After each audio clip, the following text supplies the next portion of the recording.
အားလုံးပဲမင်္ဂလာပါရှင့်ဒီတစ်ခေါက်မှာတော့ဆ iam မကြီးခင်သူရေးသားထားတဲ့ဖတ်စိမ်းကွန်းအောင်ရွှေဝိထုတူများဆိုတဲ့စာအုပ်ကနေပြီးတော့ဝိထုတူလေးတွေကိုတပုတ်ချင်းစီဖတ်ပြသွားမှာပဲဖြစ်ပါတယ်ရှင်နားဆင်အားပေးကြပါအောင်ရှင်ကြာအခုတော့လေဒါတွေမလုပ်ကြတာကြာပါပြီကြာဆိုနှစ်20နီးပါးလောက်ရှိရောမယ်မလုပ်ကြတော့တာချက်လုံးမဲ့သူမရှိတော့တာပါလေ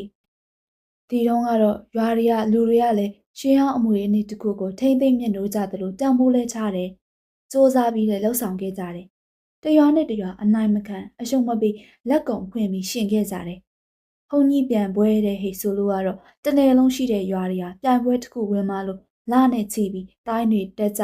အေးရင်ကျူးဖို့ကောင်းပြီဆိုတဲ့မင်းသမီးကိုမြို့တက်ငားကြအယုတ်ကြီးတွေတရုတ်ဘော်ပွဲလေးတွေထည့်ဖို့လုံပန်ကြားနဲ့ပွဲမတိုင်ခင်ကတည်းကရွာထဲမှာတသိမ့်သိမ့်ပေါ့ဘုံကြီးပြန်ပွဲရောက်လာတော့လေစင်ရင်တလားနဲ့လောင်းတိုက်ကြီးတွေရွာအခေါ်တဲကြောင်ဧကန်မန်းတက်ကြီးတွေထိုးပြီးကျင်းပကြတာတအောင်အောင်တစ်ချိန်ချိန်ပွဲပြီးသွားရင်ဘဲရွာကတိုင်းအဖွဲ့ကတိုင်းနှင်းပုံအလှဆုံးဘဲတဲကြောင်ကမင်းသမီးအေရင်ကျူးအကောင်ဆုံးဘဲရွာအဖြစ်ခြာလိုက်တာစတဲ့ချီကျူးတန်ကဲ့ရဲ့တန်တွေဟာရာဇဝင်တွင်ကြံ့ရည်နေခဲ့တဲ့မြင်းကြက်တဝိုင်းမှာတော့စီမီးကုံတွေကဘုံကြီးပြန်ပွဲတော့ဟာအစီအကားဆုံးအတိုက်မြိုက်ဆုံးပါပဲကျမတို့ဘာကဥရိယရွာမှာရွာလူကြီးဘာဟာဥပရိယုတ်ကောင်းတဲ့ထက်ထက်မြက်မြက်နဲ့စိတ်မြန်လက်မြန်ရှိတယ်ရဲရဲရွရွရှိရင်ပြင်းတပက်ကြီးကောင်းပေါင်းပြီးရှေ့ကနေမမမမရက်လိရှိတယ်ဘုံကြီးပြန်ပွဲများရှိရင်ဘာဟာသမင်းမစားနိုင်ဟင်းမစားနိုင်အင်ဂျင်200လောက်ရှိတဲ့ရွာတဲ့ကိုတောင်ပိုင်းပြေးလိုက်မြောက်ပိုင်းပြေးလိုက်နဲ့နားတယ်လို့မရှိဘူး။တိုင်းတိုက်တဲ့စီသွားပြီး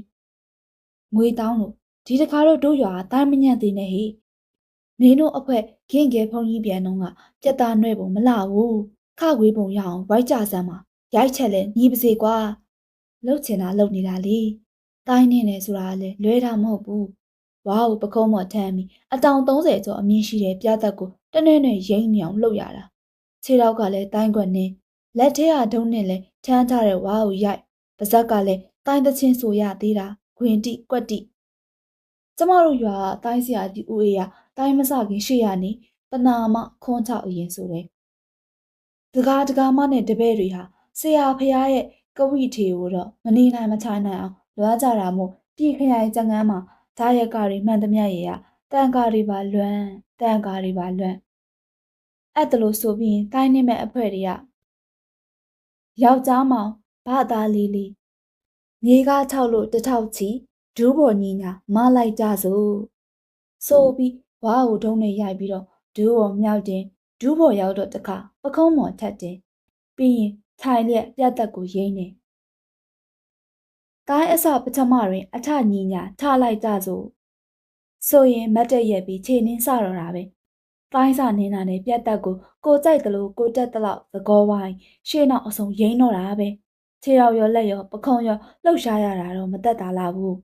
ဒါပေမဲ့ရက်ရွာအရေးမို့လားသူတို့အားလုံးပျော်နေကြတာပါပဲကျမတို့ကလေးတွေကတော့တိုင်းတိုက်တာညတိုင်းသွားကြည့်ပြီးရင်နေခင်းကြအိမ်မှာပြန်ဆော့ကြတယ်ဆော့လို့ကောင်းနေတော့အမေကြီးနဲ့မိသွားရင်မဆော့ကောင်းတော့ကိုရွာဖုန်ကြီးရမှာမကြမ်းမာရတဲ့အထက်ဆိုပြီးလိုက်ရိုက်တော့တာပဲဒီတုန်းကရွာတွေမှာဖုန်ကြီးတွေကစတင်ကြရတယ်ကို့ဆရာဖုန်ကြီးဆိုတော့လေတေမာနှမျောကြတာပေါ့ကျမတို့ရွာတိုင်းနေတာမှာတည်းနာမည်ရတာမဟုတ်ဘူးတိုင်းထက်တနေ့လုံးဘသူမှမလုံနိုင်တာကိုလည်းလုံနိုင်ကြသေးတာအဲ့ဒါကတော့မတ်ရွှေဦးကြားချီကန်ဇက်ရုပ်တရုပ်ဖော်တာပါပဲကျမတို့ဘာရဲ့တဝမ်းခွဲတော်တဲ့ဥဝန်ဆိုတာကဂျွန်းတို့ဂျွန်းခုတ်အင်မတန်တော်တာလားနှစ်ပတ်လုံးသုံးပတ်ကျွန်းအောင်တင်မကဘူးလေထဲမှာတဲ့ကိုလှဲ့လေဝဲပြတတ်တယ်ဖုန်ကြီးပြန်ပွဲမဟုတ်လေကျမတို့ကလေးတွေပြင်းနေဘာကြီးဥဝန်ကရွာလေနောင်ပင်ကြီးအောက်မှာဂျွန်းခုတ်ပြတတ်တယ်ဥဝန်ကျမတို့ဂျွန်းခုတ်တင်ပေးကျမမေမေခေါ်တယ်လို့ပဲဥဝန်လို့ခေါ်တယ်အဲ့ဒါလို့ကျမတို့ကပူဇော်ရင်ဥဝန်ကဒါကတင်ပေးလို့မရဘူးရွှေပုတ်ရဲ့အလေးအကျင့်ရှိမှဖြစ်တာလို့ပြောတတ်တယ်မရွှေဦးကြားချီကံမှာဥဝန်ကကြားကြီးလောက်တဲ့အစီး20လောက်စီတန်းချတဲ့လဲတွေပေါ်မှာတစည်းရနေတစည်းဂျွန်းပြစ်ကူတာတိတ်ကြည့်လို့ကောင်းတာပဲတခါတလေလဲမောင်းနေရင်ကတစည်းကျော်နှစ်စည်းကျော်တော့ခုံကူးလိုက်သေးရဲ့ဘေးကကြည့်နေရတဲ့ပြိတ္တမှာလည်းအသေးတရားရင်တဖို့ဖို့နဲ့ ကြကဲ့ရက်ကန်းစင်အစ်စ်ကိုလှဲတန်းထိတ်လောက်မှတင်ပြီးမတ်ရွှေဦးကရက်ကန်ခတ်နေတဲ့တရံတရုပ်ဆောင်ရတယ်။ဘိုးချုံမုံဆိုတဲ့လူကြီးကစတုံးအတုရင်ခံအတုတွေကပ်ပြီးမတ်ရွှေဦးလှုပ်တယ်။ယောက်ျားကြီးကနေမိန်းမလှုပ်ထားတဲ့ဘိုးချုံမုံကိုကြည့်ရတာရဲစရာလဲကောင်းတနာစရာလဲကောင်းနေတတဲ့။ကြားလို့တဲ့ဦးဝန်ကမတ်ရွှေဦးခါကိုလက်နဲ့ကုပ်လိုက်နောက်ပြန်ကျုံပြလိုက်နဲ့လှုပ်နေတာကိုဟိုးနောက်ဆုံးလဲပွားနေမင်းညီနောင်နှစ်ပါးကနာမငိန်ကြည့်နေရတာပေါ့။မင်းညီနောင်လှုပ်တာကလည်းကျမတို့ကြည့်တော့ဒေါငွေကြီးရဲ့သားနှစ်ယောက်ပါကိုရွှေသီးနဲ့ကိုငွေသီးတဲ့အကိုကြီးဟာတိကျကြည့်စမ်းမအောင်မရွှေဦးကိုကြားချင်နေပြီလားလို့ဟာညီလေးကလည်းအကိုကြီးမကြည့်ရပါဘူးကွာသွေးတွေတန်နေမြင်အကိုကြီးကရင်တုံပန်းတုံဖြစ်လုံးလို့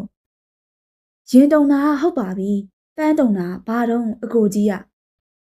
အဲ့ဒီအခါကိုရွှေသီးကရင်ကိုကော့ပကုံးနှစ်ဖက်ကိုတွန်းတွန်းပြီးအထက်ကနေအောက်ကနေအထက်တကိုယ်လုံးတုံပြလိုက်ရင်ပြိတ္တမှာဝါးကနေကိုနေတာ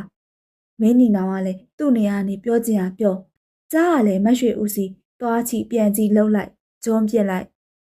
ကြားကမရွှေဦးခါကိုတိုးလိုက်ရင်ရက်ကန်းခတ်နေတဲ့မရွှေဦးကကြားလက်ကိုပုတ်ပုတ်ချတယ်ဒီကြားတဲ့ကြားကမရွှေဦးကိုချစ်စကားကြိုက်စကားပြောလိုက်သေးတယ်ဒါဆိုရင်တဝါဝါတဟာဟာနဲ့ပြိတ္တကပတ်တုပ်လို့မရအောင်သဘောကျတော့တာဒီတရုတ်ပြပွဲကလည်းကျမတို့တွေ့ရတာလုံနိုင်တာလေလုံနိုင်ဆိုဥဝန်လိုကျုံခုတ်တတ်တဲ့သူကတနေ့လုံးမှရှိမှမရှိပဲဟုတ်ဖုန်ကြီးပြန်ကွင်းနဲ့ကျမတို့ရွာလဲတန်းကြီးဘိန်းမောင်းတီးဝင်လာတာနဲ့တပြိုင်နဲ့ကွင်းထဲရှိသမျှလူတွေအားလုံးပြေးလာကြတော့တာပဲကြားလို့တဲ့ဥဝန်ကလည်းအစွမ်းပြလက်ခုပ်တန်တဖြောင်းဖြောင်းဘိုးချုံမောင်ကလည်းအရွယ်နဲ့မလိုက်ခရတာတာလုတ်ပြတဝါဝါတာမင်းညီနောင်ကလည်းဟန်ရေးတပြားပြားဆိုတော့ဖုန်ကြီးပြန်ပွဲဆိုရင်ဥရိယရွာမရွှေဦးကြားချီတဲ့ဇက်ရုပ်ပြလဲတန်းကြီးမပိုင်မပြီးဘူးတို့ပေမဲ့ကျမတို့ရွာရဲ့အရှိ2မိုင်သားသားလောက်ဝေးတဲ့ကတော်ရွာမှာဖုန်ကြီးပြန်လုံးတော်မူခဲ့တော့ကရွာတိုင်းတိုင်းတွေတိုက်ကြဖို့မင်းသမီးငားကြဖို့လုပ်နေကြပေမဲ့ကျမတို့ရွာကတော့အေးအေးဆေးဆေးပဲ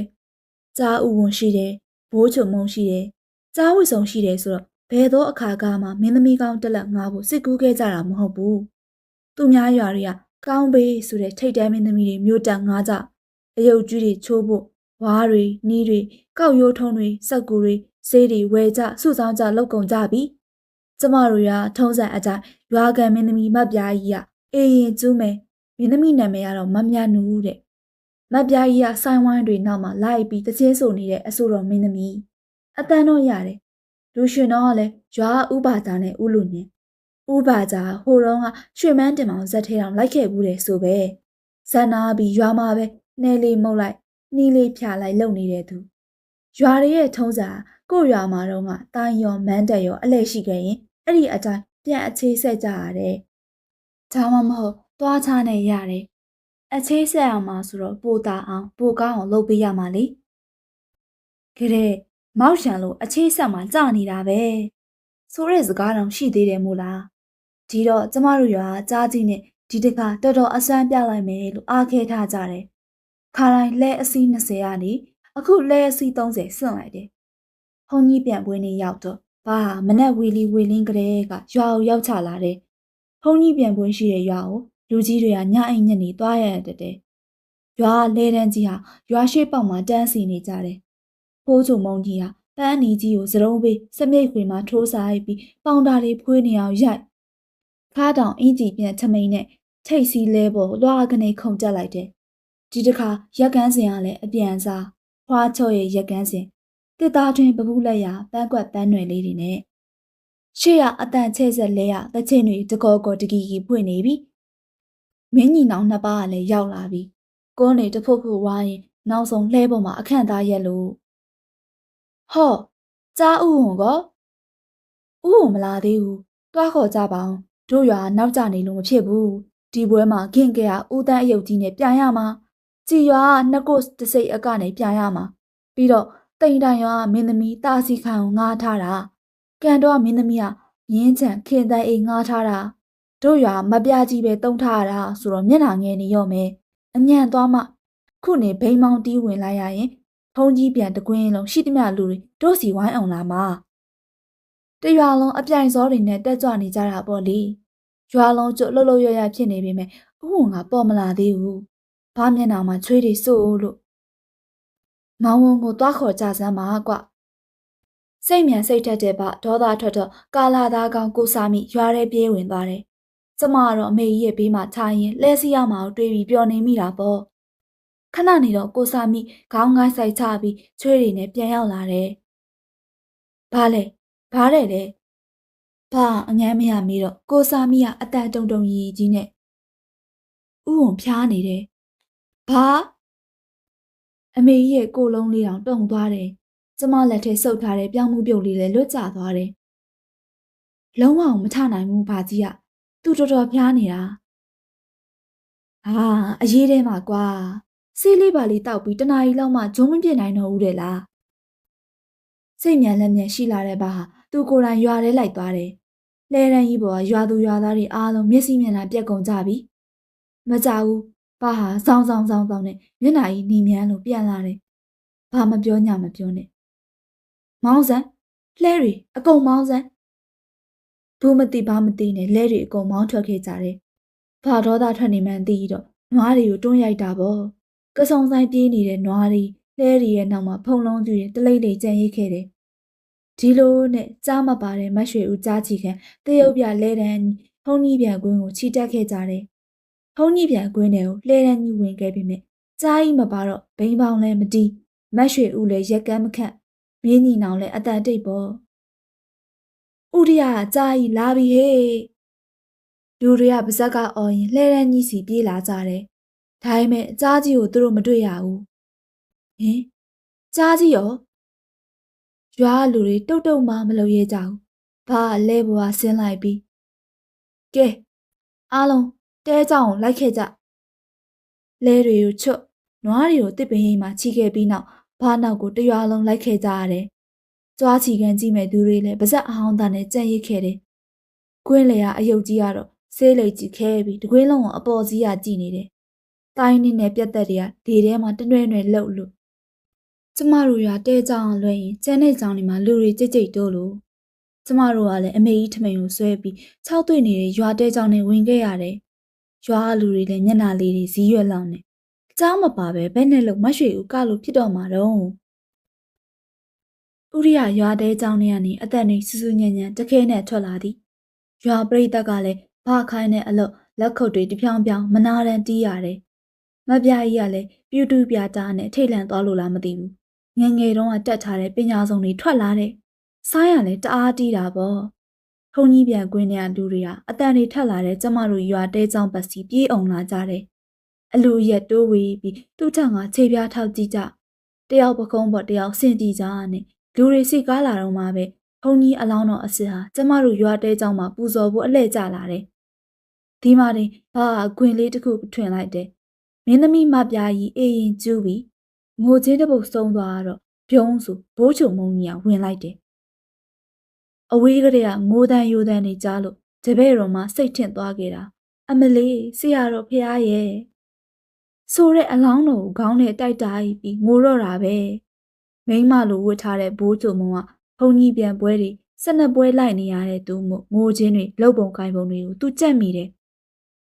ဆရာတော်ဖះဥရိယရွာတရက်သီးမှာစားကျင်တယ်ဆိုလို့ဟောဒီမိချုံမုံတရက်သီးတွေလာလူတာဖះထပြီးဖုံးပေးတော်မူပါအောင်အလားကောင်းပေမဲ့အခါနှောင်းပြီးကွတနေ့ကတော့ဥရိယရွာဘသူမှမလာကြဘူးလားလို့မေးတော့မူရှာပါသေးတယ်ဘေးကဥပါကြတို့လည်းအပိုကောင်းပြန်တော်မူတဲ့ကထောဖုန်ကြီးနဲ့ဘိုးချုံမုံကလည်းရင်းနေပြီသားဒီတော့ဆရာတော်ဖះရဲ့ဂုံကျေးဇူးတော်ဖွဲ့နေပြီးငိုတော့တာပေါ့ငိုရင်းကလည်းမပြားကြီးကိုဘလို့ဖြစ်တာလဲညီမရဲ့အမကိုပြောပြပါအောင်ဆိုပြီးမင်းသမီးကိုတခါအေကျူးတဲ့ဆွဲခေါ်ပြန်တယ်မပြားကြီးကလည်းအတန်ကောင်းအဆိုးငိုကောင်းကိုအပလီအခရာတွေလည်းတက်ရဲ့ရွာနာမြဲမို့လို့တာကိုအလောင်းတော်ပခတ်ကိုလက်နဲ့လွဲပြီးဆရာတော်ဖះရဲ့ဂုံကျေးဇူးတော်ပွဲကိုအေးအေးငိမ့်ငိမ့်လေးဆိုတယ်လွမ်းစရာလေးကောင်းဝမ်းနဲ့ကြေကွဲစရာလေးကောင်းနေတော့တာပေါ့အဲ့ဒီမှာနတ်သားရောက်လာပြီးဆရာတော်အလောင်းကိုလူကြတော့မပြားကြီးကိုရောဘိုးချုံမုံကိုပါနတ်သားကတွန်းပစ်တယ်ဘိုးချုံမုံကြီးကိုကြည့်ပြီးကျမငိုခဲ့ရတာလေအဲ့ဒီကတော်ဖုန်ကြီးပြန်ပွဲမှာဥရိယရွာတဲเจ้าဟာကြောင်းမပါပေမဲ့ရွာစုံရင်တွင်ကြံရိတ်ခဲ့တာပါပဲကြားတော့ကြားခဲ့ပါပြီခုဆိုရင်လည်းမရှိတော့ဘူးဥဝွန်လည်းအဲ့ဒီတုန်းကလေးကအပြင်းပြလိုက်တာ နလန်ကိုမထူတော့ပါဘူး။ဦးဝန်သေးပြီးတဲ့နောက်ကျမတို့ရွာမှာလဲကြားလုံးမဲ့သူမရှိတော့ပါဘူး။ကြားဖို့ဆောင်ဟောင်းကြီးကိုတော့ရွာဦးเจ้าစီကတော့ဦးအားစရာအခုထိတိမ့်ဆဲထားတော့ဘိုးချုံမုံကြီးတော့ရှိသေးတယ်။သူ့အသက်လဲ80ကျော်လို့80တွင်ရောက်နေပါပြီ။ဒါပေမဲ့ကြောထောက်နောက်ခံမရှိရှာလေတော့ရွာထဲမှာအနှိမ့်အနှင်းလေးလာရင်သူ့ဝမ်းစာကိုသူဖြည့်နေလေရဲ့။ဘိုးချုံမုံကတော့လာတာတဲ့ညတွေဆိုရင်သူ့တဲကလေးရှိရာတလင်းပြင်မှာတင်မြင်ခွင်ထိုင်နေရင်ကလေးတွေကိုလွမ်းစရာဘုံကြီးပြန်ပွဲတွေအကြောင်းပြောပြနေတတ်တယ်။အခုဖက်ပြသွားခဲ့တဲ့ဆရာမကြီးခင်တူရဲ့ဝိထုတူလေးကိုတော့အမှတ်82 83အောက်တိုဘာနိုဝင်ဘာ1995ခုနှစ်ရွှေအမြင့်တင်မဂ္ဂဇင်းမှာပထမဆုံးစတင်ဖော်ပြခဲ့တာပဲဖြစ်ပါတယ်ရှင်။